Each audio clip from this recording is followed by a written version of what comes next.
Found him. We found Coach Crow. We're back in the crow's nest. Yeah, it's been about 8 weeks. Oh my gosh. Good to see you guys. Seems like forever ago that you were here before last. Thanksgiving, yeah. Right before Thanksgiving and right before the second to last playoff game, right? Yeah. I think was I here before we played Corcoran? Pioneer Valley? I think it was after Corcoran. I'm pretty sure I was here before Pioneer Valley, but that was before the semifinals. But yeah, it's been a while. Yeah, so let's get caught up here a little bit. So you were out. Yeah, you had a little incident. Yeah, so after the Corcoran game, I injured myself trying to run and to tell my team that we got our 9th home game and pulled a hamstring. Well, tore a hamstring, and then we played. I was able to coach that week, and we had a heck of a game with Pioneer Valley. Man, we had them. I thought we had them 13-2, and then we fumbled and they scoop and score, and it just changed the whole momentum of the game right at the end. And then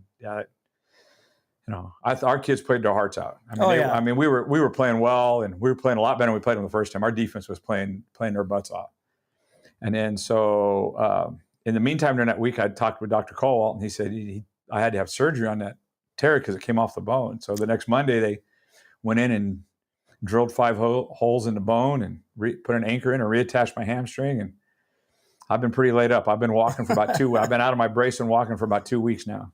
Well, I think the funniest story was when Lori texted me and she told me about how it unfolded. Yeah. And that, you got the news that, you get to go get another home game. Right. You don't have to go up and play in the sub-zero weather. Yeah. And you took off running, popped it, and went down, and everybody thought you were having a heart attack. Yep. The 2 people closest to me thought I had a heart attack. And but that was I'm all good there. But they got me over to the team, and here's the really ironic part is the team already knew. Somebody had already told them. Right. So I was going to tell them something they already knew, and I guess most everybody knew. They were keeping it from me because they were like, "Well, we didn't want to distract you during the game." I'm like, "Well, the game was over. You could have told me. The kids already know." But that's whatever. I was great, but we got to play a 9th home game, which is unheard of. Right. No, that was awesome. And again, I mean, it comes to, Friday night, anything can happen. Yeah. And we had our chance. And then the next week, Pioneer Valley plays Tascadero and gets up 13-0 and turns it over 5 times, has 4 fumbles and an interception. And they wind up losing. And then, as you guys know, the rest is history. Tascadero winds up in the state finals and plays 2 games in a row in the pouring rain and wins it. I know. It seems like it's been that way ever since as far as weather goes. Oh, yeah. We need the rain, but it looks like for the next couple of weeks we'll be good. But those 2 games, especially their game with San Gabriel, I was watching on the live stream, and it was muddy. Their Calusas field, it rained really hard up there too, they said, but their field still had their grass on it because they don't practice on it. And but wow. So he said it was super wet but it just wasn't muddy because it still had grass on it, which is great. But so really how does that work for Templeton now? Are they going to replace you in divisions or anything? No. So the division, everybody gets a base division. So we're 4 and Atascadero's 4. So it'll stay that way, base division for next year. And the leagues are, for the first time in 6 years, we're not changing leagues. Okay. They're not reshuffling. They're not moving anybody. We're going to stay. They promised for 2 years we'd do it. And then at the end of the season next year, we'll get our computer rating. And and you can go, if we're a base 4, and so is Atascadero, so you can go up to 3 or down to 5. And last year, a bunch of D3 schools dropped into D4, so that's where we got bumped down. A couple years ago, you could move all over. I think I explained it one time. You could move all, like Mission Prep went from 6 to 2, and Rigetti dropped from 2 to 5. Wow. Pioneer Valley dropped from 3 to 6, and the coach, that's not right. You're honoring those big schools for not winning a game. They get to drop down and play, small schools. Like, that's not right. But it's a little more fair now, but it's pretty crazy at the end of the year with people trying to find out where they're playing. And so you'll play the same teams that you played this year or in the season, year. Except for the first game, we're playing the same schedule: East Fireball, West, East Bakersfield, Fireball, West Bakersfield. Then our regular league: Santa Maria, Cabrillo, Tascadero, Pioneer Valley, Morro Bay, San Luis. We just play them opposite sides and then playoffs. Okay. And so it gives you something to look forward to as far as being able to schedule and prepare. We know exactly. And what's really going to be odd for us is since 2019, we've only played 1 game on artificial turf, on turf field. Mm-hmm. Play 4 next year. Oh, no kidding. 4 in 1 year. We played 1. That was at St. Joe's in the spring of 21. We've been on grass for the other 40 games we played, 35, whatever, and that's great. But we're going to go play on some turf next year, which it'll be fine. We'll be good. Do you find that as a advantage or disadvantage for a team that, say, take St. Joe or if they practice on it, it's a little bit of an advantage. Yeah. But I think it's just as much advantage when they come play us on the grass. Sure. Now, schools that practice on the grass and just play or practice once in a while on the turf and play on the turf, I don't think it's that big of an advantage. But like, because Pioneer Valley has a lot of grass. That's a huge campus.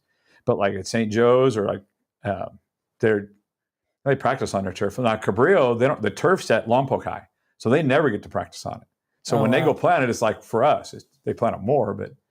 But I if you practice on it like Sandy Inez practices on it, it's a little bit of an advantage because it's different. It's certainly different. That's why Paso, when they put their game field in, put in a practice turf field. So that way they practice on what they play on. Practice what you play on. Yeah. So what are you looking forward to now? What does Templeton and the football team have going for them? First things first, we got back in the weight room last Monday. We're rocking and rolling in our zero period. We've got the biggest group of kids I've seen in that class ever. We had 52 this morning. Wow. Not all of those will play varsity. Some of them will play JV just because of our numbers. And we've got a few sophomores lifting with us, and we'll sift through those guys. But we got a huge group. They're kicking butt. They're super excited to get back in because, we took some time off right after the season, and they've worked really hard. They're working really hard. And then our first game next year is going to be a handful. We're going to go play in Idaho, in eastern Idaho. We're going to play a school. The school's name is Sugar Salem, from Sugar City, Idaho. And we're playing a thing that's called the Rocky Mountain Rumble. And it's been going for years. And it's 8 schools from Idaho play 8 out-of-state teams. And they play 4 games each team plays 1 game.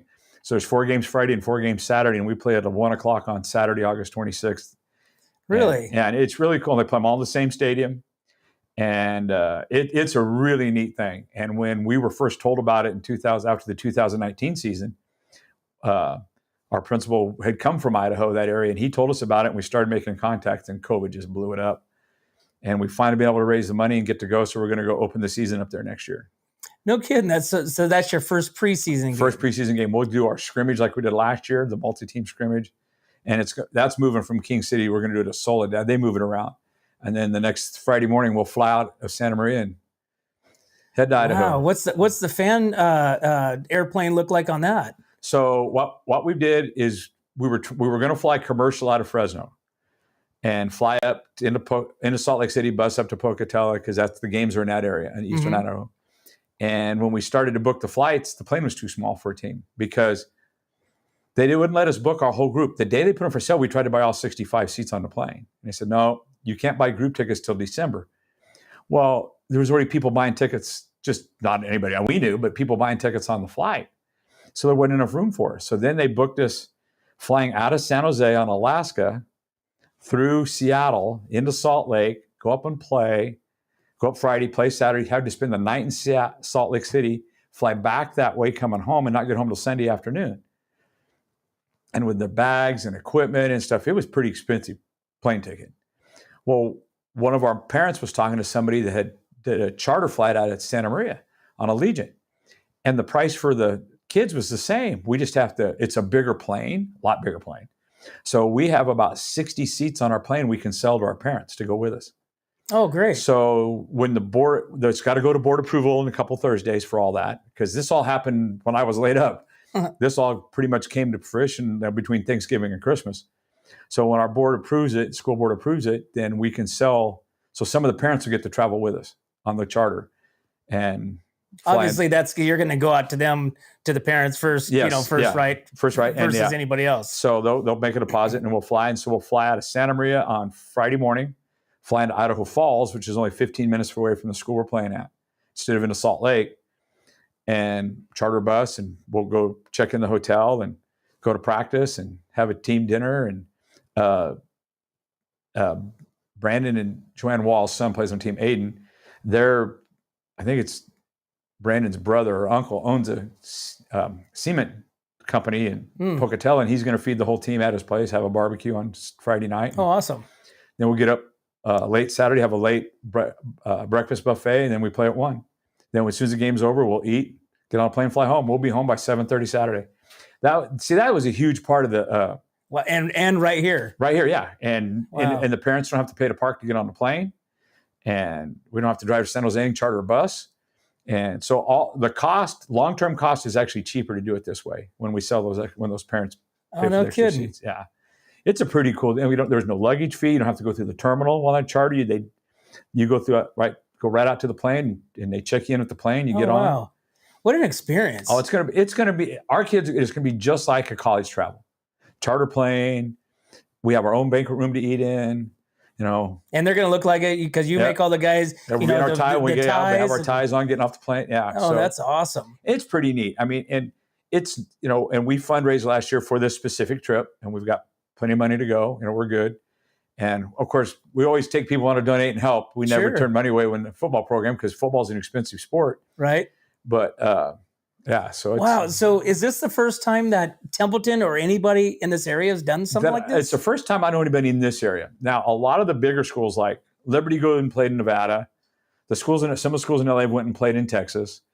They've gone to Nevada. A lot of schools go play in Arizona from southern sections because they just bus over because it's not that far. But there's Bakersfield High's played some schools from Utah.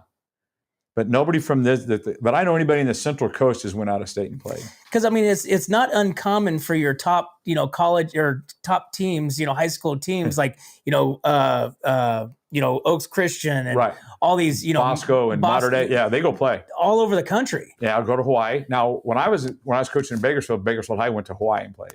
Oh, really? Yeah, they used to do this same thing where they'd play, 4 games in one day.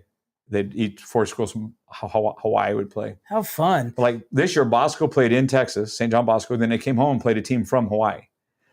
And while that was going on, Mater Dei went and played in Las Vegas and came home and played a team from Hawaii. So is this a tradition that you want to kind of keep going? It's pretty expensive. But yeah, we'd love to do it again in the future because we're playing a school our size. That was the other thing.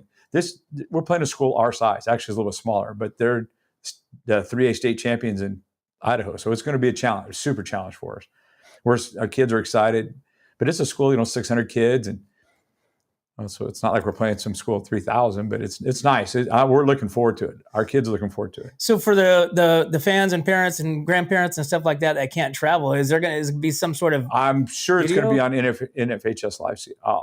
We haven't got that far if it's going to be live stream, but I'm sure they live stream it some way, like we live stream our games. So you're coming into preseason. I mean, you start your season now. I mean, your season you've already started. Yeah.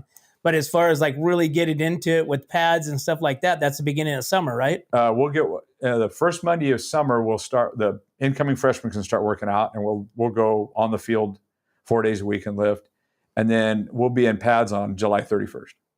July 31st, and then you fly out August 25th. Wow. So less than 30 days. Oh, yeah. Less than 30 days, you're off to Idaho. Yep. Wow. It's pretty cool. Like when this all came about, like I said, Mr. Ashton was our principal, and he'd come from there, and his school there had played in it. And originally we were going to play them, Minico. We were going to play Minico in the game. Well, there's been some changes. Some schools backed out and changed around and wound up we're playing. So we're going to play Sugar City. Sugar/Salem High School from Sugar City, Idaho. Wow. It's big sugar beet country. That's super cool. Because they're mascots the Diggers, so they dig sugar beets. Yeah, we're excited. Very, very excited. Yeah, I mean, that's going to be a lifetime, memory for the kids and coaches. And for what our kids went through with COVID, I mean, I know a lot of people say they went through this, but we need to do stuff to honor our kids. We ask a lot of our football team. I mean, they work 4 days a week, all in the off season, early in the morning. And when this opportunity came up, and I went to the parents and said, "We got to raise some money," and they jumped all over it. They're like, "Let's do it." So nice. They worked really hard, and that's good. And the community stepped up big time and helped us out. And of course, typical Templeton community, right? And they're like, "You guys are really going out of it?" "Yep, we're going to go play a football game out of state." Wow. So let's talk about the team. So what are we looking forward to? So we have a ton of kids back. It's going to hurt us to lose those seniors were good kids. We just weren't very many of them. We had some great kids we're losing. Landon Miller and Dylan Kreiling and Jan Martinez and those kids we're losing. We're really good kids, really good kids.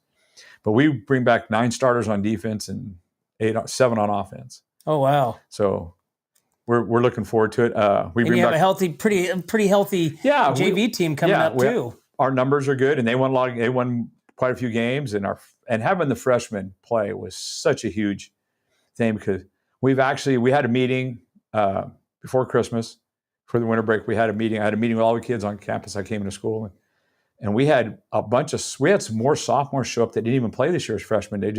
So that means those freshmen had a good experience. If they had a bad experience, their friends wouldn't want to come play. Mm-hmm. We'd be losing them and not gaining. So we had about 90 kids at that meeting, and that didn't include the 8th graders from the middle school. Right on. That's so good. We feel, and then the team you guys coached, they were going to be good, and yeah, there's a pretty good number of those kids that have shown interest in playing, and and that's the whole idea is the awareness and the coaching and the kids, and you can start building that foundation with the freshman kids, the youth kids, and it just we're that the continuity is great, and then like we said, that as we've had some success, but again, if the kids were not having a good experience, we wouldn't be getting more players out. Mm-hmm. So that means, and that's to me, that's truly my assistant coaches and our staff, because that's who deals with them, every minute. I mean, I deal with them in the mornings and weights, but our assistant coaches do such a great job with the kids and reaching the kids on a personal level, and the kids have a good time and they enjoy it. And so I get kids all the time. Hey, I want to try it. Hey, I want to try it. Like perfect example was Dylan Kryling last year. Never played football in his life. Makes first team all league and first team all county. First year ever playing football. That's almost unheard of, but there's that opportunity for those kids that really think they want to give it a shot. We'll take all the good athletes we can get. Well, what's interesting about the kids. I mean, and we had Johnny on here too with some of the other boys, Chavez and Tanini, but that kid had a phenomenal season last year. He had a great season. I mean, number one in the state for sacks, tackling, and the top 30 in this country. Yeah, he was, for our section, he was number one for sure. I don't know how he was in the state, but he makes all league, he makes all county, and he's not a big kid. No, he's strong. Don't get me wrong, he's a strong, but he's 205 pounds, and we're playing against 270-pound tackles. But he uses his strength and speed, and he gets out. I mean, he just plays relentless. Just seemed like he was unstoppable. He's just relentless. Yeah, and that's rubbing off on our kids too. Just his tenaciousness and and how hard he plays, and that's also our calling card, because we have to play that way. Sure, our kids have to play. And the other thing our kids do is they really play for each other. Right. They're a very tight knit group. They like each other. They hang out with each other. They do a lot of they camp together. They go skiing together. They're very much a team, and it's going to be. And we're going to have about 8 kids that have played varsity since their freshman year, because we brought them up during the COVID year because we didn't have a JV team. And a lot of people, and I was worried at that time, man, is that going to kill our JV program not having a team? But it's actually, since COVID, our numbers have gone way up. And I think that's part of that soft. I really think kids wanted something to do. They sat in their rooms long enough.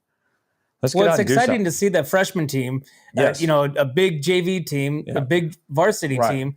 And sounds like we're able to carry that over again this year. It'll be, having a true freshman team will be close, because it's a very, the 8th grade class that's coming into the school, its total numbers is small. It's like 50 kids less than last year, total just students. Right. And so the numbers of football players are down a little bit, but percentage wise it's probably higher.